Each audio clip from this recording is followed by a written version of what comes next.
నాయుడు గారు మన మధ్య లేకపోవటం మనందరికీ చాలా బాధాకరమైన విషయం.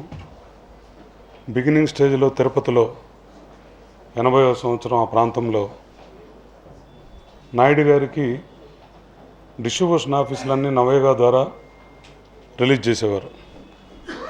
ఆ టైంలో సీడెడ్లో విజయ పిక్చర్స్ ద్వారా సినిమా రిలీజ్ చేయడంతో ఆ రోజుల్లో దేవత అనే సినిమా 90,000 రూపాయలు నేను తిరుపతి హైర్ చేస్తే ఆ రోజుల్లోనే నాకు దగ్గర 1,00,000 రూపాయలు 1,20,000 పైన మిగిలింది. రిలీజ్కి 3 రోజుల ముందు మా థియేటర్కి ఒక 430-40 పోస్టర్లు వచ్చాయి. 2 రోజుల ముందు 2వ వారం పోస్టర్లు వచ్చాయి. అంటే సినిమా అంటే ఒక ఫ్యాషన్తో ఎన్నో సంవత్సరాలు 76 నుంచి చిన్నప్పటి నుంచి ఉన్నా 80వ సంవత్సరం హైర్ చేసిన సినిమాకి 2వ వారం పోస్టర్ రిలీజ్ కాకముందు మా థియేటర్కి 430-40 పంపించారు. ఆయన బండలు ఓపెన్ చేసి మా కుర్రాడు తెలిస్తే దాంట్లో రిలీజ్ పోస్టర్లు ఆల్రెడీ వచ్చాయి. ఇంత పెద్ద బండలు మళ్ళీ ఏంటి వచ్చిందనంటే నేను హైర్ చేసిన పోస్టర్ల మీద ఆయనకుండే ప్రేమ. ప్రతి సినిమా రిలీజ్కి కొండకు వచ్చేవారు, ఖచ్చితంగా మేము ఆయన కలిసేవాళ్ళం. ఆయనకి పుత్తూరు దగ్గర వడమాలపేట దగ్గర రైల్వే బ్రిడ్జి ఒకటి ఉంది. అక్కడి నుంచి కానీ పోస్టర్ కనబడకపోతే అది ఎవరి సినిమా అయినా కానివ్వండి ఖచ్చితంగా అడిగేవారు. ఇప్పుడు రామానాయుడు గారు తీసిన సినిమానే కాదు, బయట వాళ్ళ సినిమా అయినా సరే మీరు ఎందుకు దాన్ని సరిగ్గా చేయలేదు పబ్లిసిటీ. అసలు ఆయన దగ్గర చాలా నేర్చుకోవాలి. అది చూసిన తర్వాతే నేను పబ్లిసిటీ అంటే ఎలా అంటించాలి అనే దాని మీద కూడా సపరేట్గా నేను ఒక 10 మంది మనుషుల్ని పెట్టుకొని నాయుడు గారి కోసంగానే ప్రత్యేకంగా అన్ని తిరుపతి చుట్టుపక్కల ఆయనకి తిరుపతి ఒక ప్రత్యేకమైన నమ్మకం. అందరికీ నమస్కారం. నేళ్ళుగా తెలుగు ఫిల్మ్ ఇండస్ట్రీ అందరూ మీరు చూపించిన ప్రేమ చాలా థ్యాంక్స్ అండి. To be honest, he doesn't love many things, but he used to love only the film industry. ఎందుకంటే even in his last days there was only one thing he used to think about is his cinema, and I'm really proud to be his son, and I'm again thanking you for all his love and all your love you've given to my father. Thank you very much. నా వంతు నేను ఒక సామాన్యుడిని అంటే మేనలుడు ఉండొచ్చు, కానీ నాకంటూ ఒక గుర్తింపు తీసుకొచ్చి నన్ను ఒక సినిమా నిర్మాతగా చేసింది మాత్రం రామానాయుడు గారు. ఎందుకంటే నేను డిస్ట్రిబ్యూషన్గా ఉన్నప్పుడు ఆయన సినిమా ఇవ్వమని అడిగాను.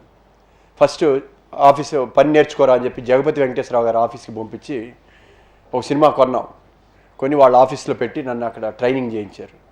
తర్వాత డిస్ట్రిబ్యూషన్ ఆఫీస్ పెడదామన్నాం. 2వ సినిమా ఫ్లాప్ అయింది.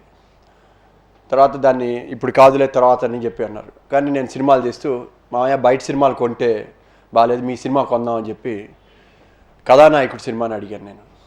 అప్పుడు బాలకృష్ణ గారిది 3.5 లక్ష ఆయన జిల్లాకి. ఈయన వద్దురా అన్నాడు. కాదు మామయ్య నేను ఈ సినిమా కొంటాను, మీది డెఫినెట్గా హిట్ సినిమా, అప్పుడే రాణా పుట్టాడు ఆ సినిమాకి. అంటే లేదు నాది 5 లక్షలు రా అన్నాడు. 3.5 లక్ష బయట అయితే 5 లక్షలు అంటాడేందా అని అనుకున్నాను. సరే నేను 2 రోజులు ఆగి 4.5 లక్ష మామయ్య అన్నాను. నాది 6 రా అన్నాడు.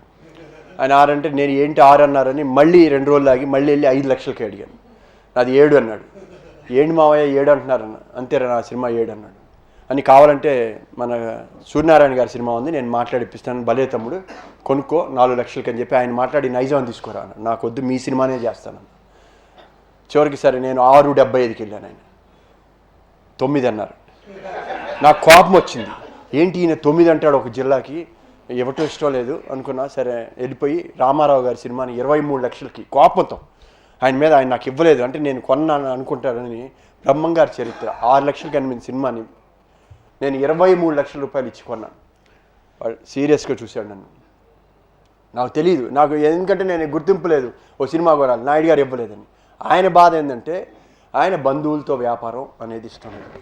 ఒకవేళ సినిమా తీసి నష్టపోతే మళ్ళీ నేను వాడు వచ్చి నా దగ్గరికి బాధపడతాడు, వానికి ఎందుకు నష్టపో అని మన శ్రేయస్సు దృష్టిలో పెట్టుకొని ఆయన కావాలని ఎక్కువ రేట్ చెప్పి నన్ను కొనకుండా చేయాలనే ఉద్దేశం తప్పితే ఆయనకి నాకు ఇవ్వకూడదు లేకపోతే నా దగ్గర ఎక్కువ డబ్బులు తీసుకుందామని కదా ఆయన ఆ ఉద్దేశంతో చెప్పిన తర్వాత నాకు తర్వాత ఓకే మా అన్న ఒరే వద్దురా ఎప్పుడు వద్దు, నీకు నష్టం వచ్చి మళ్ళీ నన్ను దానికి వస్తావు, నీకెందుకు నష్టం రావాలి, నువ్వెందుకు బాధపడాలి, తర్వాత నాకు సెంటిమెంట్ ఉందిరా, నేను ఏదైనా సినిమా బయటకు అమ్మితే ఆ సినిమా నష్టం వస్తుంది, నేను అట్టు పెట్టుకుంటే బెటర్, మళ్ళీ మీరు కష్టపడకూడదనే ఉద్దేశంతో ఆయన ఎప్పుడు బంధువులతో వ్యాపారం వద్దు అని చెప్పేవాడు.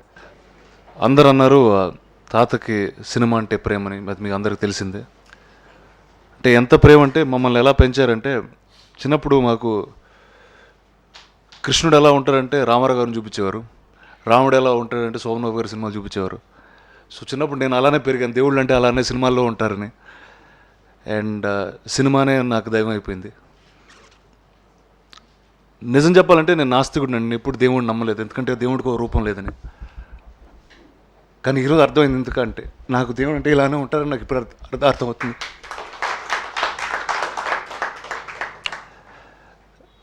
చిన్న నాకు ఒక కథ చెప్తూ ఉండేవాడు అండి, ఇప్పుడు నుంచి కదా, ఎప్పటి నుంచో. అంటే is very spiritually very inclined. హనుమంతుడు రాముడు కదండి ఇది. ఫస్ట్ హనుమంతుడు రాముడు అంటే దయ్యం, రాముడు అంటే అక్కడ ఉంటాడు ఇక్కడ ఉంటాడు అని చెప్తూ ఉండేవాడంట. కొన్ని సంవత్సరాల తర్వాత కొన్నేళ్ళ రాముడితో తిరుగుతున్నప్పుడు తర్వాత రాముడు ఎక్కడ ఉంటాడంటే నా పక్కనే ఉంటాడు అన్న ఒక ధైర్యం ఉండేది హనుమంతుడికి. తర్వాత కొన్నాళ్ళ తర్వాత రాముడు ఎక్కడ ఉంటాడంటే ఇక్కడ గుండెల్లో ఉంటాడని అన్నారండి. సో ఈ రాముడు నాకు నా గుండెల్లోనే ఉంటారు ఇప్పుడు. నాకు చాలామంది చాలా చాలా మాట్లాడారు. అండ్ తాతతో పనిచేసిన ఒక వ్యక్తి నాకు ఒక ఈమెయిల్ పంపించారండి. నేను అది నాకు తెలిసి ఒక 20-30 సార్లు చదివాను అదే మెయిల్ మళ్ళీ. అండ్ అందులో ఆఖరి అక్షరాలు sums up everything that you all said. He said, your grandfather does not belong to you only, he belongs to the world. May his soul rest in peace. And that's all I have. I want to thank everybody and thank you for having this. Thank you very much.